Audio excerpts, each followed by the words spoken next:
22 अक्टूबर साल 2008 भारत के द्वारा चंद्रयान-1 मिशन लॉन्च किया जाता है। चांद पर पहुंचकर यह स्पेसक्राफ्ट कुछ ऐसी चीज़ों की खोज करता है जिसको लेकर दुनिया भर के अखबारों में हेडलाइन छप जाती है। चंद्रयान-1 पहली बार दुनिया के सामने चांद पर पानी होने का सबूत लाता है। खास तौर से कहा जाए तो चांद के साउथ पोल के इलाकों में पानी मौजूद है। इस खबर को देखकर दुनिया भर के देशों में चांद को एक्सप्लोर करने का पागलपन फिर से जाग उठता है। अमेरिका और चीन के द्वारा नियमित रूप से चांद पर मिशन भेजे जाते हैं। इजराइल भी कोशिश करता है चांद पर सॉफ्ट लैंडिंग करने की। इसके अलावा जापान, यूरोप और रूस द्वारा भी कई लूनर मिशन प्लान किए जाते हैं। लेकिन आज पूरी दुनिया की नज़र है भारत के चंद्रयान-3 मिशन पर। आखिर कौन सी नई खोज चंद्रयान-3 करेगा, जानते हैं आज की इस वीडियो में।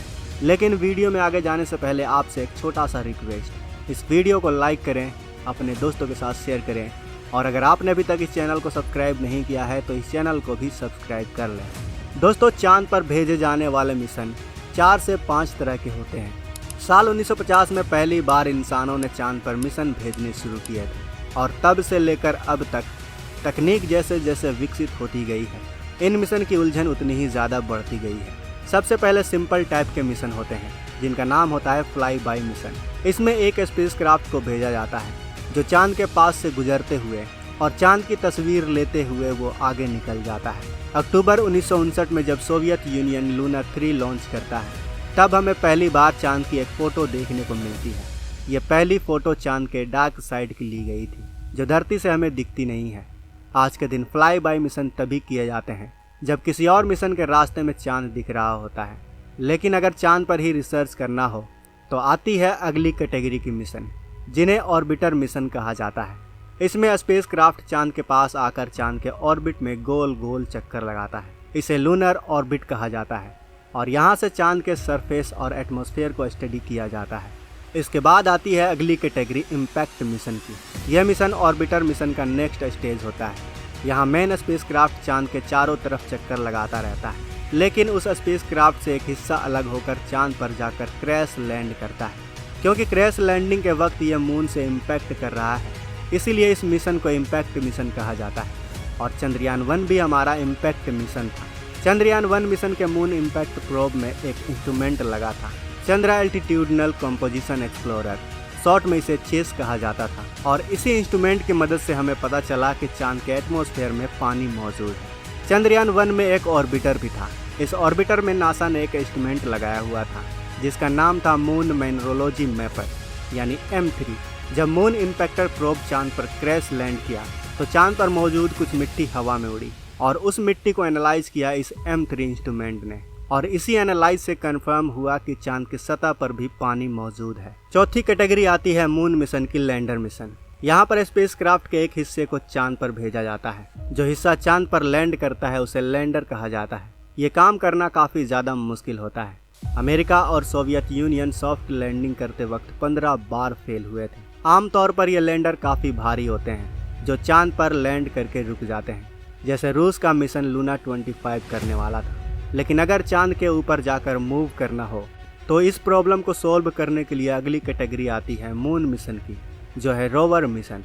रोवर एक तरह के छोटे रोबोट्स होते हैं जिन पर पहिए लगे होते हैं ताकि यह लैंडर से बाहर निकलकर सरफेस पर मूव करता रहे। रोवर की मदद से चांद की सरफेस पर डायरेक्ट कांटेक्ट बनाया जा सकता है। हमारा चंद्रयान मिशन भी एक रोवर मिशन है जो सक्सेसफुली चांद पर लैंड हो गया है। और ताज़ा अपडेट के अनुसार कल रात 10:15 पर हमारा प्रज्ञान रोवर बाहर निकलकर चांद की सतह पर उतर चुका है। लेकिन अगर हम चंद्रयान मिशन की कुछ डिटेल्स की बात करें तो पहले जो लैंडिंग एरिया है उसे बढ़ाकर जहां चंद्रयान-2 के लिए 500 बाई 500 मीटर का क्षेत्र रखा गया था, तो वहीं इस बार चंद्रयान-3 को एक 4 किलोमीटर बाई 2.4 किलोमीटर के एरिया में कहीं भी लैंड करवाने के लिए प्रोग्राम किया गया था, जो पिछली बार से 40 गुना बड़ा एरिया है। दूसरा, चंद्रयान-3 के लैंडर को ज़्यादा फ्यूल दिया गया था ताकि वो ज़्यादा देर तक हवा में रुक पाए और सही लैंडिंग साइट को ढूंढ पाए। तीसरा, इसके सॉफ्टवेयर में काफ़ी बदलाव किए गए ताकि ये सॉफ्ट लैंडिंग कर सके और इसने किया भी ऐसा ही। हमारा चंद्रयान-3 चांद के साउथ पोल पर सॉफ्ट लैंडिंग कर चुका है और अब लैंडर विक्रम प्रज्ञान रोवर के साथ मिलकर रिसर्च करने में लगा हुआ है। सॉफ्ट लैंडिंग करने के बाद भारत दुनिया का चौथा देश बन गया है जिसने चांद पर सॉफ्ट लैंडिंग की और साउथ पोल पर लैंड करने वाला पहला देश है। प्रज्ञान रोवर में 2 इंस्ट्रूमेंट लगे हुए हैं, LIBS और APXS। LIBS का मतलब है लेजर इंडक्टेड ब्रेकडाउन स्पेक्ट्रोस्कोप। ये चांद के मिट्टी का एक केमिकल कॉम्पोजिशन एनालाइज करेगा और ये जानेगा कि कौन कौन से मिनरल्स चांद की मिट्टी में मौजूद हैं। और दूसरा है APXS, इसका मतलब है अल्फा पार्टिकल एक्सरे स्पेक्ट्रोमीटर। ये चांद पर मौजूद पत्थरों पर भी मिनरल्स की मौजूदगी का पता लगाएगा। जब प्रज्ञान यह काम करेगा तो विक्रम लैंडर उसकी कुछ फ़ोटो भी खींचता रहेगा और ये फ़ोटो हमें जल्द ही देखने को मिलने वाला है दोस्तों। चंद्रयान 3 के बाद हमारी स्पेस एजेंसी इसरो का अगला बड़ा प्लान है गगनयान। इसमें एक स्पेस क्राफ्ट डेवलप करना है जिससे इंडियन एस्ट्रोनॉट को ऑर्बिट में ले जाया जा सके। बताया जा रहा है कि साल 2025 में इस मिशन को लॉन्च किया जाएगा, लेकिन इससे पहले यानी इसी 26 अगस्त को आप सूर्ययान को लॉन्च होते हुए देखेंगे।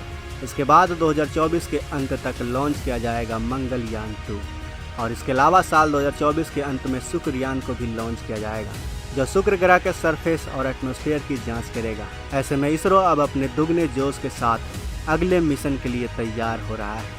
भविष्य के स्पेस मिशन के लिए कमेंट बॉक्स में इसरो को अपनी शुभकामनाएं देते रहें दोस्तों। अगर आप हमारे चैनल पर नए हैं तो चैनल को भी सब्सक्राइब कर लें। मिलते हैं अगले वीडियो में।